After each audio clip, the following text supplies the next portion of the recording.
So welcome everybody for today's webinar. And I am Andrew Welton, a professor of engineering at Purdue University. Today's webinar is about physical and mental health discoveries from the LA Fires Rebuild Survey that was carried out earlier this year. I am a professor of engineering at Purdue University, and I was one of the team members that led this study along with Cal Poly Pomona, University of Kentucky, Tufts University, and others. I'm delighted to share with you today and introduce you to three outstanding individuals. One of them you'll hear from fairly soon about the new discoveries, and two others who are world experts in mental health and disaster response. So during today's webinar, Christiane Ferrazzi from Purdue University will share some new discoveries. The two outstanding individuals that I'm going to introduce you next have decades of experience who will also share their perspectives and provide resources. This webinar is part of the After the Fires webinar series that we created here at Purdue University in response to the January 2025 wildfires in Southern California. You can obtain a copy of the recording of this presentation at the website plumbingsafety.org. That is a Purdue University website. It's called plumbingsafety.org, and a copy of this will be made available. The webinar series already has shared results about residential soil testing, fruit and garden safety after fires, rebuilding, swimming pool safety after fires, and more. So thank you so much for joining us. A special thanks to all the homeowners and business owners who participated in the survey. And so this survey was an online survey that Christiane will explain in a few moments. We're also deeply appreciative of community groups such as Pally Strong and the Eaton Fire Residents United, who encourage people to participate in the survey. The R&S Kane Foundation, a foundation based out of Los Angeles, provided funding for the survey, and we are indebted to them. And we appreciate the assistance of Brianne Gilbert and Shindosi Roy at Loyola Marymount University for their assistance. So the general overview of what we're about to do and talk about today is shown here. First, you'll hear from Christiane about rebuild survey results, and then we'll switch gears and start talking more deeply about mental health and resources that are available for people after these types of incidents. The rebuild survey is entitled Rebuild because it's recovery efforts by uniting individuals, listening, and discovery. And this survey was deployed after receiving on-the-ground feedback from homeowners and business owners who had been affected by these disasters.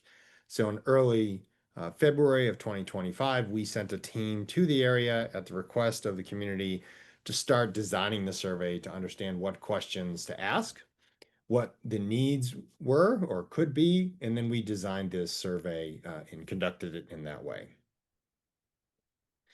A number of different people and organizations participated in the survey design, deployment, and analysis, and as I mentioned to you before, they're from all over the United States. So with that, I'm about to transfer leadership of this meeting to Christiane. And Christiane is a second-year PhD student in the School of Sustainability Engineering and Environmental Engineering at Purdue University. Her work focuses on water contamination after disasters, and she worked for 13 years in municipal water and wastewater treatment and facilities prior to starting her PhD. She has been involved in the rebuild survey since the beginning, and also has been working on what's called the Home Environmental Testing Report Study. We're reviewing testing reports from homeowners impacted by those January 2025 wildfires and providing people assistance. Christiane earned a bachelor's degree in chemistry and a master's degree in chemical engineering, both from universities in Brazil. And Christiane, thanks for joining us, and the floor is yours. Thank you, Dr. Welton, for the introduction. Good morning, everyone. My name is Christiane, and today I will cover the physical and mental health discoveries from the Rebuild survey. And before I get started, if you were here in the last webinar, you will remember that I mentioned that I'm really sorry for everything that you are going through, but I just want to emphasize that. But I'm honored that today we could bring two mental health experts to help you recover from this challenging moment. I'm going to quickly cover again how the survey was designed and the characteristics of the participants to give you a big picture of the survey. And then I will discuss in more detail the survey results related to health. So let's dive into the first point, which is how the survey was designed. In February of 2025, Dr. Welton and I went to LA and we talked to some households, and based on their needs and their concerns, we developed the Rebuild survey, meaning it's a community effort. The survey was deployed online on Qualtrics by Purdue University. It was available in English and Spanish versions between April and June of 2025, which means 4 to 6 months after the fire. Basically, everybody who was 18 years or older was able to participate, no matter whether they were a homeowner or a home renter. Now, let's move on to the next topic, which is the characteristics of the participants. Around two-thirds of the participants were from the Eaton Fire area and were female. The majority of the participants were white and had a bachelor's degree or higher education, which is somewhat similar to the census of the area. But what is most important is that the majority of the participants were inside the fire perimeter, which means that the participants of our survey were directly impacted by the fires. Nearly all households had insurance, around two-thirds had pets, and less than half had children, which is similar to the US average. Now that we've covered the characteristics of the participants and how the survey was designed, let's shift gears and talk about the results related to health. First, let's focus on the health symptoms reported by the participants. And as we can see here, headache, dry cough, itchy or watery eyes, and sore throat were the most common health symptoms reported by the participants.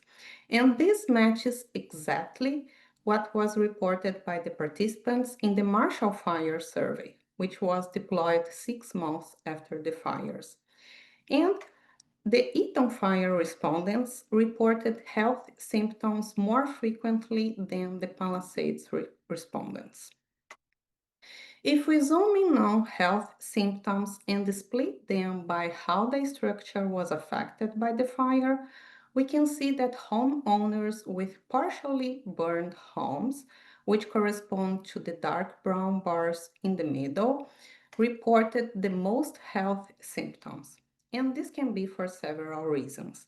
As we have rich data, we will need to go deeper into the responses to understand this correlation.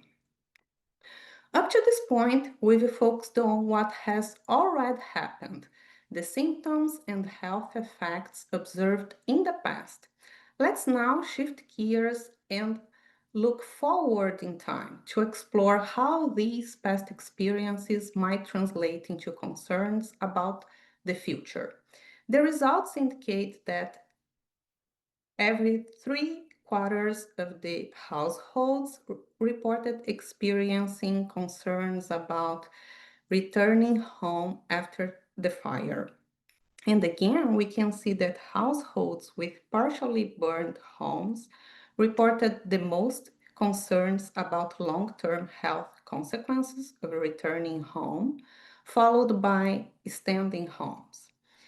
And I want to point out that households with completely burned home still have a high level of concern, meaning that they don't feel safe to rebuild in the same area.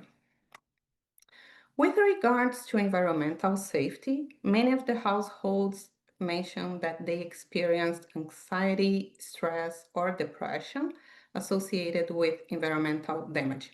And more than 3 quarters of the households were concerned that debris removal pollution could affect the safety of their children at schools.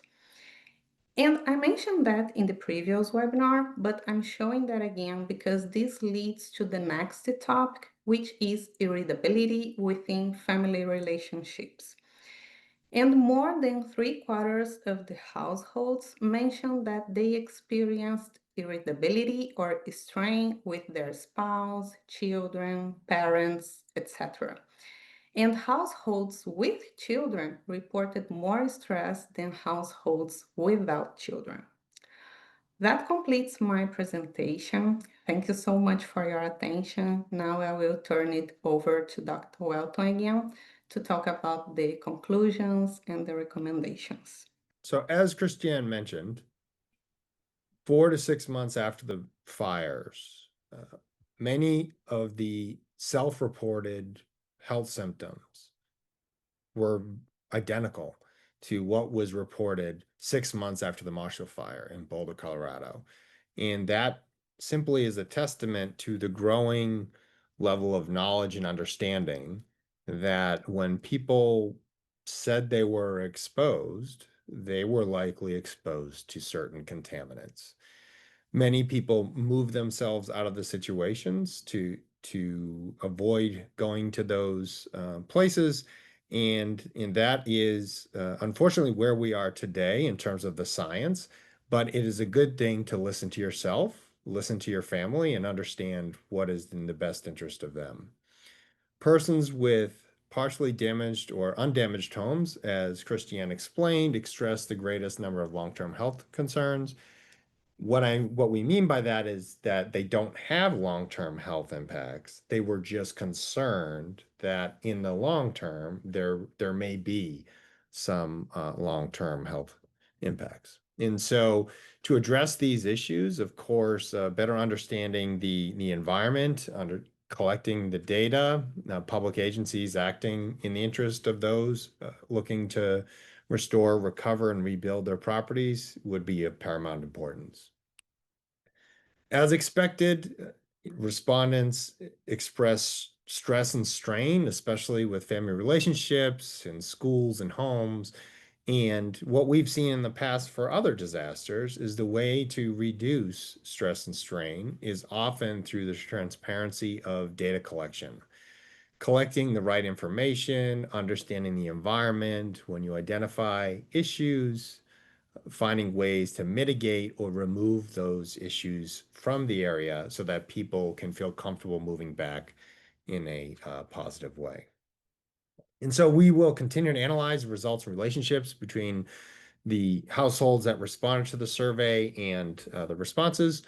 And if you have any questions about physical health, we encourage you to consult your healthcare provider. And if you have questions about, mental health or stress or other types of concerns, you can also consult your healthcare provider. And then I would also say that consider recommendations from the panel who will be sharing with us some information today. So with that, I'd like to introduce the panel here. First is Mr. Jack Herman. He serves as the Senior Director of Client Care Programs for the American Red Cross National Headquarters. He manages the organization's portfolio on disaster client services, including disaster mental health, spiritual care, disability integration, disaster casework, and immediate financial assistance. Prior to working for the Red Cross, Mr. Herman worked for the U.S. Department of Health and Human Services, the National Academies of Sciences, Engineering, and Medicine, and the National Association of City and County Health Officials. He also worked for the University of Rochester Schools of Medicine and Nursing. Next, I'd like to introduce you to Dr. Melissa Breimer. She is the Director of Terrorism and Disaster Programs at the UCLA Duke National Center for Child Traumatic Stress, and she is an expert on how children deal with stress following traumatic events. Breimer studies how best to offer psychological assistance in the aftermath of disasters and the role the center can play in such relief. And so with that, thank you both of us for joining us today. For any listeners that would like to submit questions that the panelists could consider, please post them in the question and answer tab. You can list them anonymously, or you can associate your name with it. There's actually a little link that you click when you submit the question for that option. The panelists and I will work through answering them live. And I've asked Mr. Herman and Dr. Breimer to share a little bit about their experiences before the question and answer session. Mr. Herman, the floor is yours. Thank you very much, Dr. Welton. I'm so pleased to be here today. This is an important topic to be talking about. As you shared my work experience, I have a lot of experience in responding to disasters over the last 30 years, many of them large-scale catastrophic disasters that have significant impacts on those who survive them. So I do appreciate the challenges that people go through in the aftermath of disasters. Let me talk a little bit about, I'll share my screen here and share at least some of the experiences I have in working with individuals who have experienced disasters. So it sounds pretty obvious, but disasters are stressful, right? That is pretty much the premise of going through one of these types of events. And in the aftermath of a disaster, much like a wildfire, there are many things that can cause an individual to feel stressed. These are things like, will I and my family be safe? Will my home or apartment be safe? What happens if we have to evacuate? Where do we go? Even the fear of losing our possessions and having to think about, I have limited time, what can I take with me? Conflicting information that's coming in, who do I believe and what's a trusted source for that information? It also results in a disruption of a routine, you're isolated from your family and your other social supports. Obviously, many who go through a situation like a wildfire may lose everything they own and suffer significant financial loss, but also be challenged with having to deal with, how do I replace these lost or damaged items? How do I deal with the insurance company? How do I replace my birth certificates, marriage certificates, driver's license, all those important documents? Collectively can create stress on an individual and their family members. And in light of that, many individuals experience a range of reactions during and after a disaster. And these reactions can affect how somebody feels, thinks, behave. They also can affect a person's physical health. Most of the time, these reactions are short-term in nature. Invariably, most people who experience a disaster may have some of these temporary reactions and then be able to process through those and go back to living their normal everyday life. However, there is a subset of that disaster survivor population that may experience those reactions on a longer term basis. And those reactions actually may impact their day-to-day life in ways that are very distressing for themselves and for individuals around them, like their family members. And typically in working with individuals who have experienced a disaster, we see these reactions cross a number of different dimensions, their emotional effects, what they're feeling. And so many people in that early aftermath may experience shock or feelings of despair, hopelessness. Others may experience irritability and rage and anger. That irritability, I think, was a reference point in your survey as a common reaction. Some people feel grief and sadness and guilt, or a sense of loss of control, or may experience loss of interest in the things that they normally like to do, or in some cases feel overwhelmed all the time and not able to make decisions on their own behalf. Others experience kind of these impacts and reactions related to how they think. So they maybe have difficulty concentrating, difficulty making decisions, as I mentioned earlier, feelings of disbelief, confusion, worry. They may blame themselves. They may have these intrusive thoughts or flashbacks that come on and off. And others in extreme cases may feel this sense of feeling like they're cut off from reality. Some of the physical effects that people experience include insomnia or other sleep disturbance. They may feel agitated. They may have physical complaints like headaches or stomach distress. They may see changes in their appetite or their weight, meaning fluctuating significantly up or fluctuating significantly down.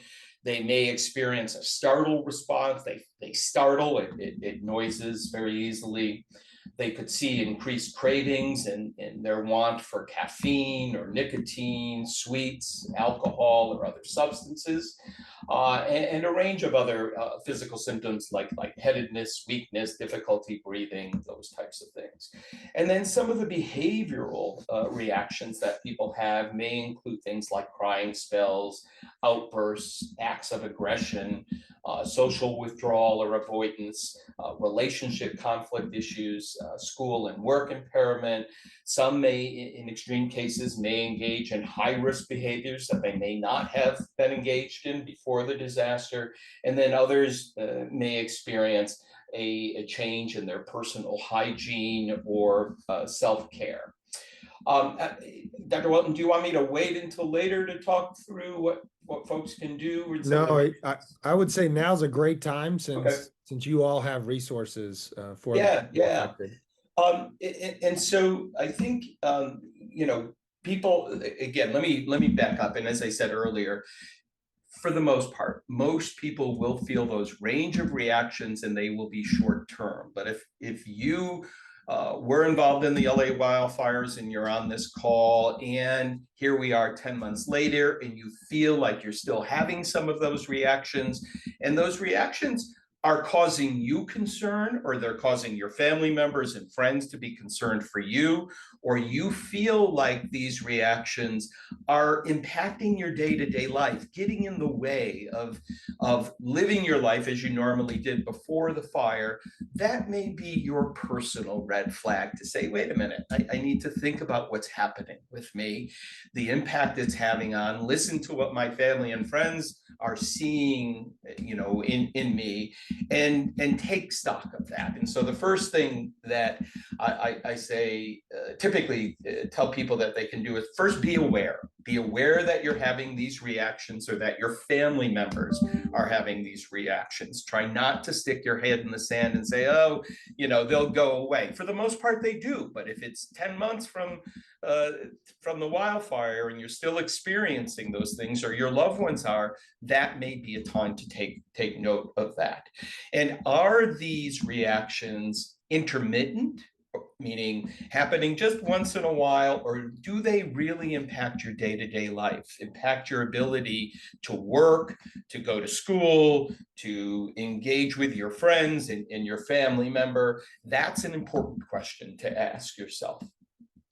It is important to reintroduce your routine, some routine back into your day. As I mentioned earlier, after a disaster, there's a lot of moving parts. And so people get very focused on the tasks they need to do to take care of themselves and their family members. And they are no longer following their normal routine or the routine they had before the fire. It's helpful to reintroduce that routine as much as you possibly can, and continue to reach out to your family, friends, your social network that you relied on before the disaster in order to confide in or share everyday life stresses with. when you are experiencing physical health or mental health issues that are concerning, or your family members are, then it is important to reach out to a healthcare professional or a mental health professional. So as I alluded to earlier, if you're experiencing a range of these reactions and symptoms and they just don't seem to be going away and they are impacting your day-to-day life, that is your message to reach out to your healthcare professional or your mental health professional. And then finally, the Red Cross has a very strong presence in LA as a result of the wildfires. And we have been investing in community resources with the donations that came in from a number of donors across the country, specifically for the LA wildfires. We are working with those communities to invest in a variety of programs to help disaster survivors. And I've shown a few of those on the screen here.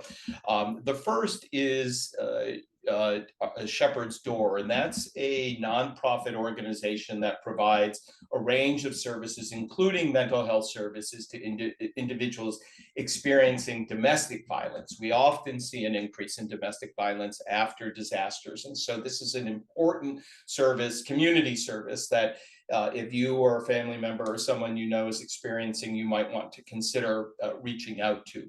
We've also provided some financial assistance to Clergy Community Coalition. And this is an organization of faith-based groups who are providing a range of services, mostly spiritual care services, and other financial assistance programs and temporary housing programs to those who were impacted by the Eaton fire. The Boys and Girls Club of Malibu is offering services to individuals and youth, including after-school care, crisis counseling, mental health and wellness services, and a range of other programs as a result of the fires. And our program is supporting the work, both short and long-term community recovery services for that particular organization. The Hope Crisis Response Network is supporting with financial assistance and other recovery services those individuals who have experienced smoke damage or need ash remediation and roof repairs. And these are the individuals who are affected by the Palisades and Eaton fire burn zones, or within the burn zones. And so that organization is providing that assistance primarily for families who have very limited resources, but it is a potential resource out there should you want to explore that.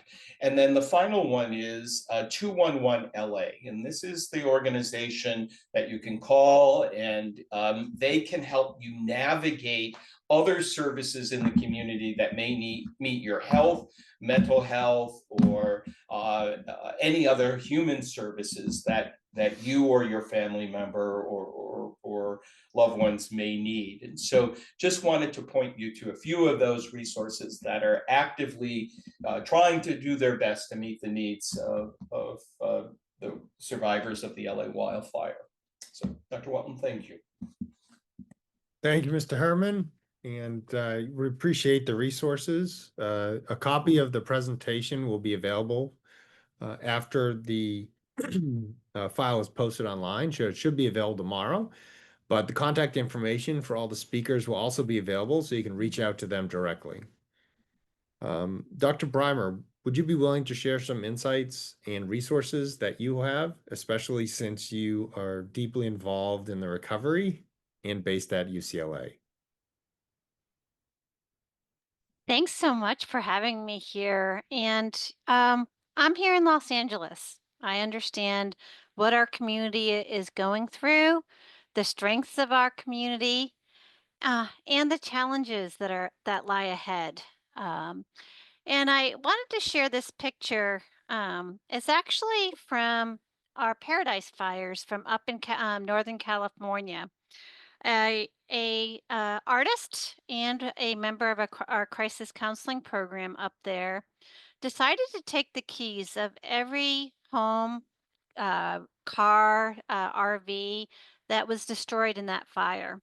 And she created this phoenix to show that we can rise, we can recover, we can, as long as we stay together, just as these keys are together.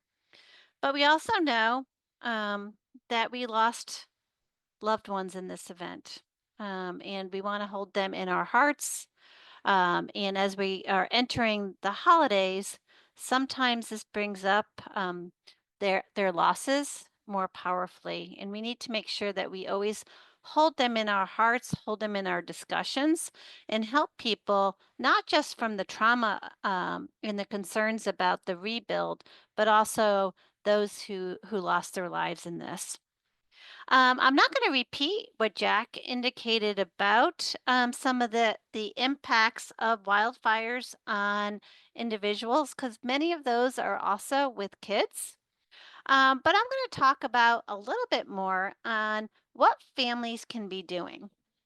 And so we heard that uh, the families who have kids are having a little bit more of a difficult time. They're reporting that there's kind of more of that stress and strain, the worry about their kids.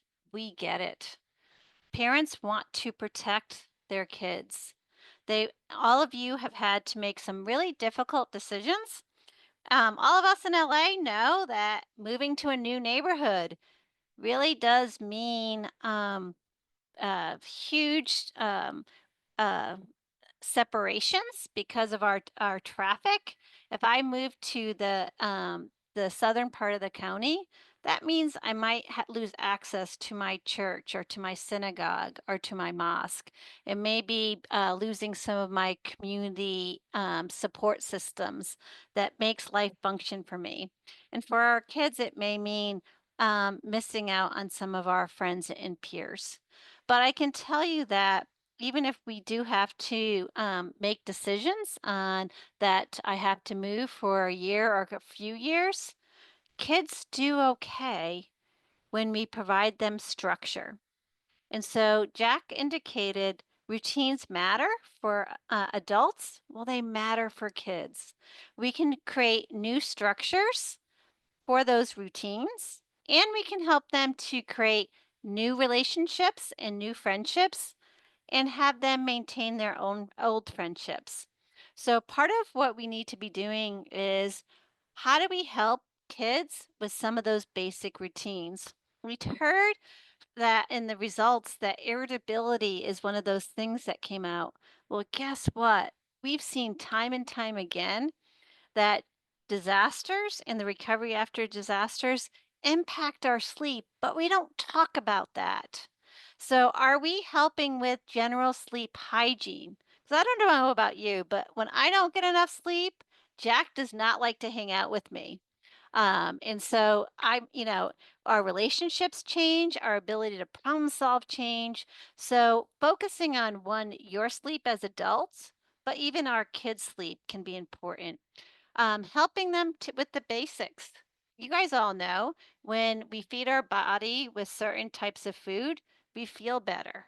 So, helping kids with those basic routines, helping them to exercise, have those kind of supports where we're providing that emotional supports, and helping kids to learn about when they're are they able to really articulate how they're feeling? So labeling some of those about their feelings, especially to even say it's okay not to be okay. We've all are there, but when we don't feel okay, let's figure out how to change that. What do you need in the moment? But we first have to step in and make sure kids know how to tell us how they're feeling. Other things, then let's talk to them about what are some of those coping strategies that can help us to feel a little bit better. Sometimes exercising or getting movement can make a difference. Sometimes talking with people make a difference. Sometimes even just taking a pause and stopping all the noise around me might be what's needed. Kids want to be part of the solution. They want to be part of that coping and recovery. let them join in on some of these activities that we're doing. Some of the youth that we're working with, oh my gosh, they have great ideas to how to make our community better. They need, during this time, that time to be together. So having that family time, even though we're super busy right now, is so important. So helping others, praising kids for when they are doing those positive interactions, and finding ways both in schools and at home that we can all come together to support each other. Other things, we did talk, and it came out in the results. It's not uncommon that we see family conflict pop up, especially during this time. I would say after that 6-month time, we're not sleeping well, we're worried about finances, we're worried about health implications from the fires. There's lots more demands on us. So, part of what we need to be doing is recognize what do we need to repair and to reduce some of that conflict. So, that might mean being able to say, I need a timeout and I need some space alone, and letting us have that space. So, each family member, how do we decide together when that timeout is needed and we might need some of that alone time? Um, so that we can all talk together, then come back and have that conversation. We talk to families all the time of, can we each day, sometime maybe even at dinner time, what was my highs of the day and what were my lows? So that those conversations can happen and we can talk to our kids. Are some of the difficult feelings that are coming up for them? How do we cope together? And how do we make sure that we don't maybe sometimes overstuff our schedules? Because when we try to do too much, sometimes that's the time that conflict can increase. We do know it's important for us to stay informed, but watching the news too much, watching social media, can have the opposite effect, especially some kids who have been through the fires. They still might be trying to overload on social media news reports or social media accounts that are talking about the fires. We know from the research that spending too much on that contact, on those types of reporting, can actually increase kids' negative feelings. And so we do want to make sure we monitor and check in. What are you seeing? And clarify any rumors that are going on. There's lots of ways that I get to work with kids, but I have to say, especially for school age kids, using children's books are a fantastic way to start the conversation. So, myself and a colleague, we've created a book series called Trinket and Sam. And these poor little elementary preschool mice have been through hurricanes, they've been through earthquakes, they went through COVID, and they've gone through a fire. And they're about to go through a flash flood. You don't want these little preschool mice in your community. But what's important is that these books that are on our website at nctsn.org are free. They're in black and white, so kids can color as you read them. It talks about, as Jack just did, in kids' terms, what are some of those reactions that I might be feeling? How do we as a family cope together? And it does show that communities can heal. We used this book in Lahaina after the wildfires there, and the Hawaiian Youth Academy actually did a YouTube video read and did from their theater group. So you can check that if you want to look at the reading of it. TemploProductions.com is a website from my colleague who's absolutely talented and fantastic. But once I was very, very scared, talks about all the different types of ways kids might be impacted by a wildfire or other types of traumas. So the frog, he was injured. So you see him about to go into an ambulance. You see the squirrel seeing kind of all the damage around them. You see the elephant ashamed because he thinks that somehow he caused what happened. The muskrat sees people arguing. So you see through characters what some of the things that Jack was talking about a little while ago. But then it goes into each of the animals have different feelings. The the dog growls because he's angry and he's afraid of people. The elephant is ashamed and doesn't want to talk to anybody.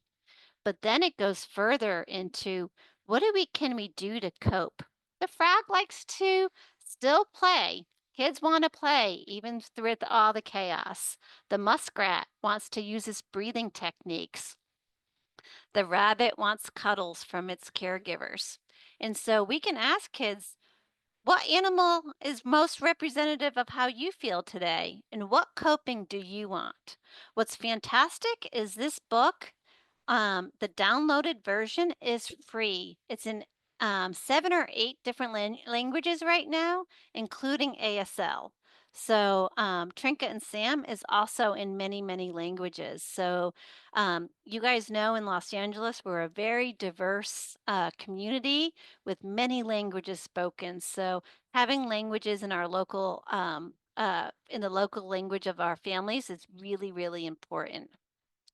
The NCTSN has lots of resources. So we have resources for parents, for child caring, child serving professionals, for youth.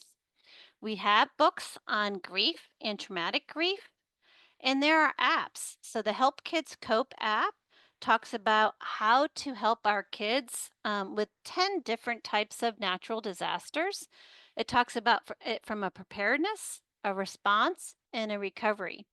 As you guys all know, we had the wildfires here, but we're about to go into our rainy season. So, Help Kids Cope talks about landslides, which you guys know we've had that in some of our communities already. It talks about how to prepare for flooding. Those are things that are really, really important for us to make sure we prepare for as we move into different aspects and different seasons that you guys all know we have.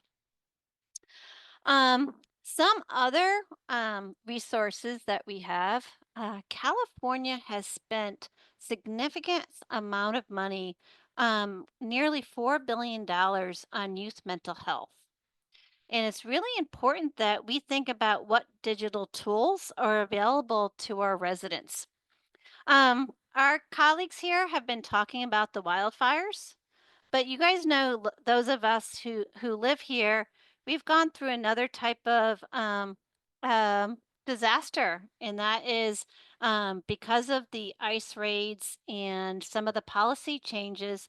Some of our residents are not feeling that they can go to a mental health clinic or attending school regularly because of fear of separation. And it's important that we wrestle with making sure that we have digital tools or options for individuals who may not feel like they can go to a clinic, that they can access face to face their primary care physician. So besides 988, there is the Cal Hope. Cal Hope is in English and in Spanish, and it's a 24/7 peer-run crisis line.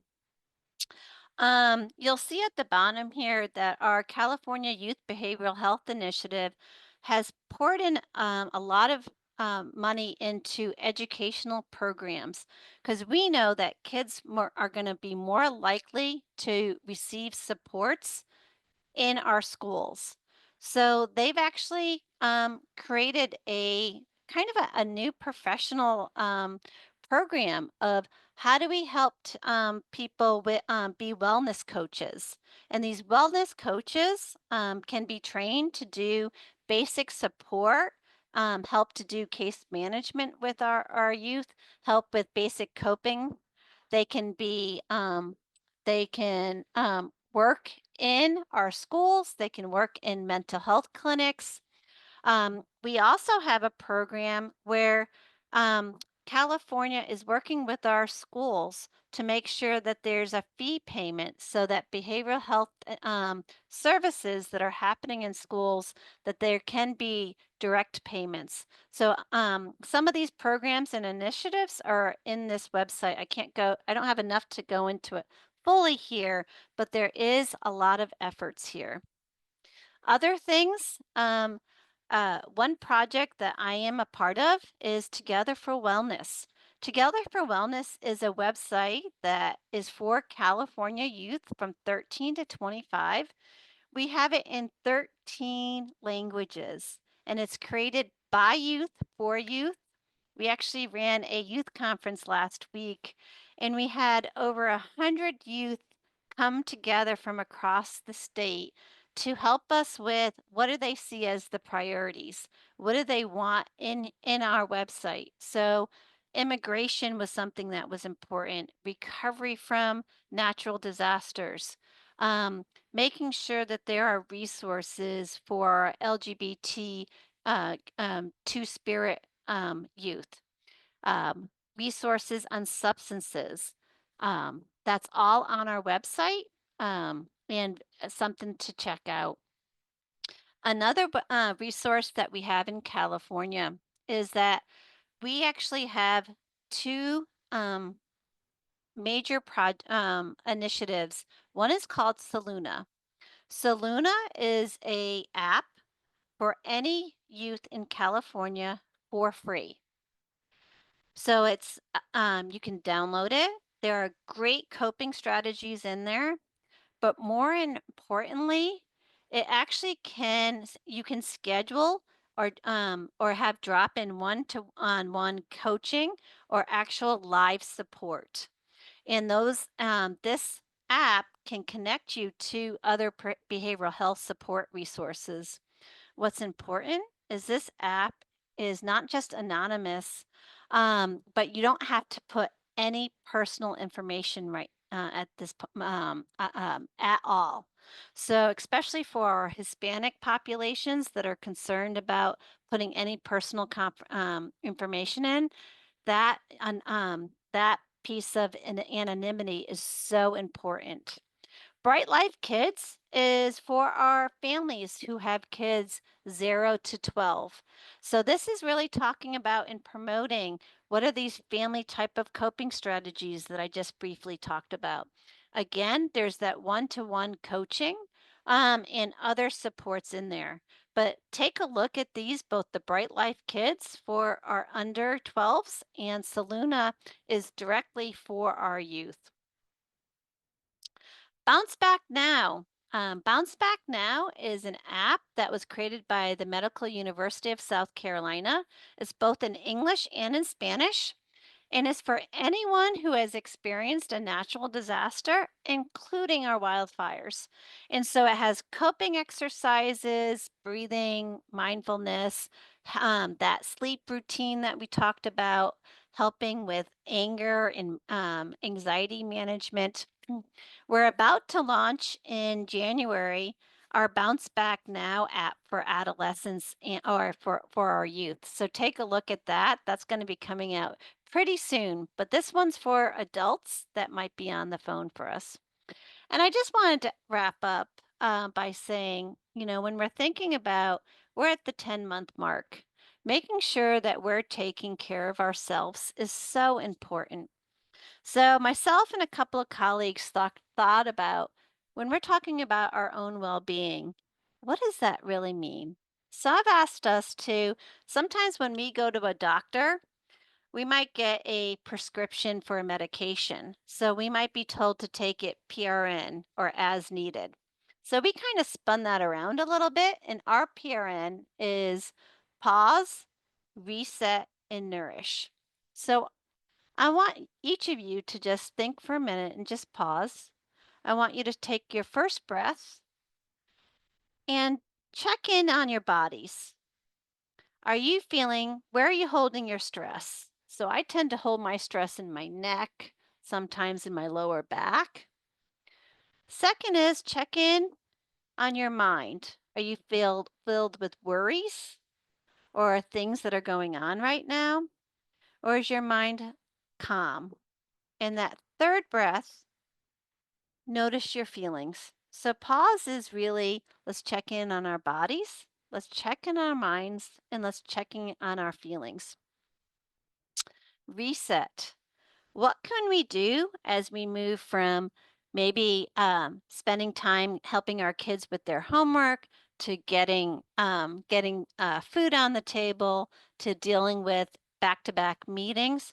What can we do to reset ourselves to keep ourselves calm, confident, steady? So these are quick in the moment things. So can I just do a quick meditation? Jack and I are home right now, so this might be let's just give a little cuddle to our pets. Maybe going outside for a minute.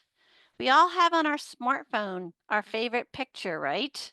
It might be of your family, your last vacation, those goofy moments of your from your pets.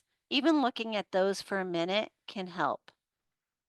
Sometimes we have to look at that leaf and think about that leaf going down a river and letting us realize that, you know what, we did the best we could in that moment and letting it go. Sharing praise to our family, sharing gratitude to our coworkers. Sometimes just chatting with our colleagues or our friends can make that difference. And nourish is when we want to, what are those things that we can do? Those family moments, having times of playfulness, playing games, maybe having a karaoke night, or just those things that we can do to celebrate. Those small victories when we finally get the contractors to approve things, when things are moving forward, when things are opening up in our communities, let's celebrate the milestones that we're having. We know it's a long road, but things are starting to progress.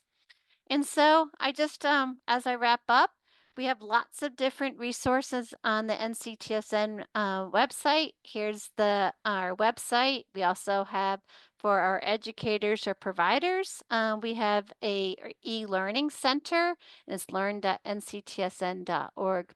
So I thank everybody for their time and look forward to some questions. Thank you, Dr. Breimer. And as we start to wrap up, I did want to mention a couple things before we head out. First off, I think it's fantastic that the American Red Cross is truly providing support for community-based groups. And those groups are, if you miss them, Shepherd's Door, Clergy Community Coalition, the Boys and Girls Club of Malibu, Hope Crisis Response Network, and 211 LA. And so if you have any questions, feel free to follow up with Mr. Herman, or if you need to reach out to me and I can put you in touch with him as well. I also think it's fantastic and phenomenal. What a treasured resource that Dr. Breimer you all have at www.nctsn.org, and just the videos. And if somebody doesn't want to read a book, kids can listen to the video on YouTube. And I will tell you, there's a lot of children that would probably like to find that video and listen to it. And so that's fantastic as well.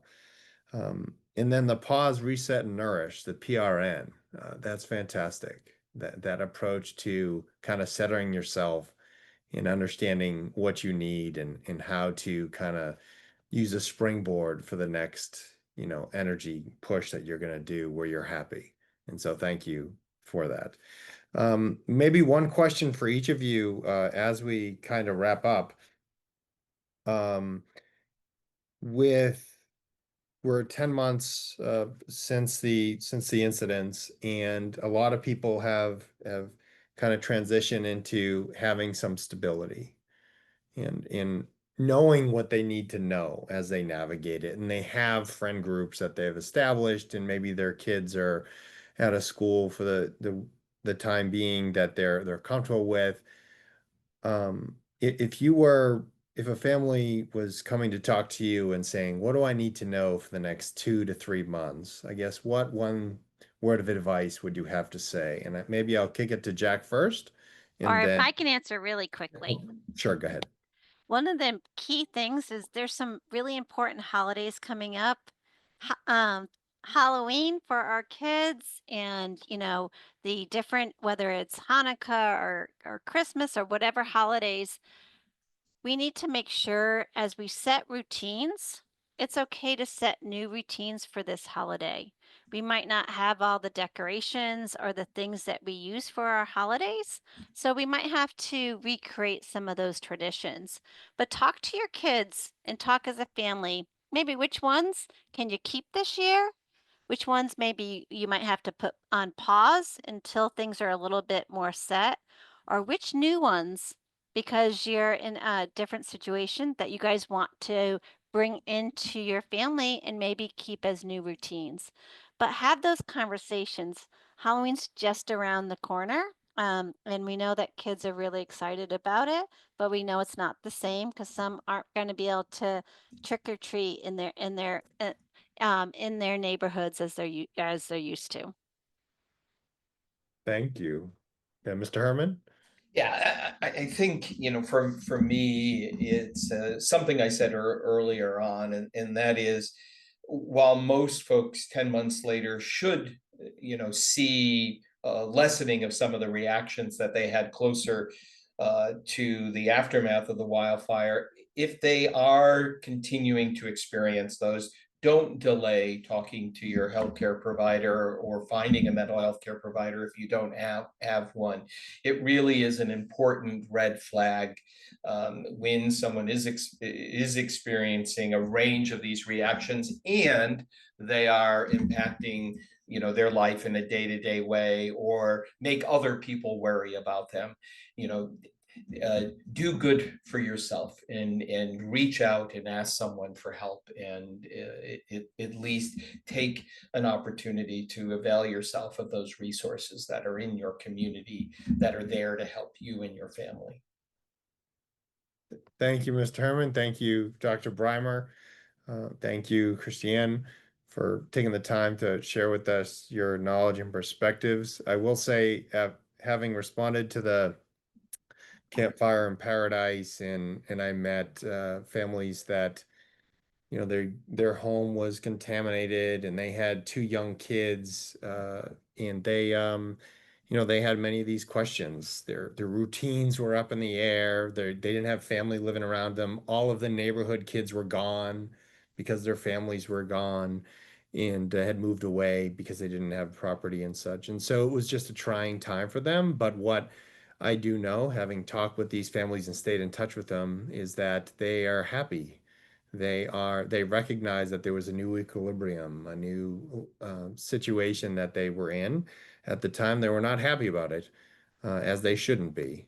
But their kids were healthy and happy, and they're playing in sports and in all sorts of other activities and have healthy friendships. And so my hope is that that is what takes place in Los Angeles. And for those listening in, there are resources and groups that the American Red Cross is supporting.